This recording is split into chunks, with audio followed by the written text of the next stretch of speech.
It takes faith to start. You're asking God for a job and you know you really need a job, but you never put out a resume. There's faith to start. And that faith to start has to push through fear of rejection, fear of embarrassment, fear of not having enough funds. Maybe it's a big failure. Will it work? Will it not? That you have to push through that. Then there are people that they've had faith to start, but they never had faith to stay with it.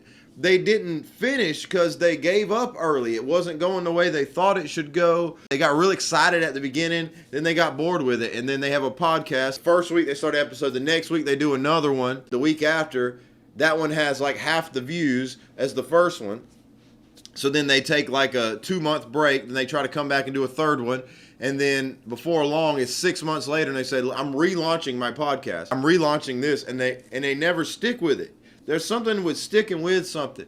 It takes faith to start it. It takes faith to stay with it. People that give up as soon as they face opposition. So Peter went over the side of the boat and walked on water toward Jesus. So he got out. He had faith to start.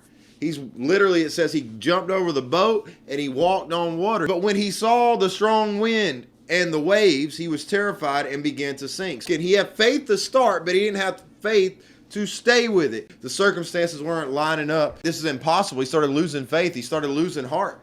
And he started giving up. Jesus immediately reached out and grabbed it and said, "You have so little faith."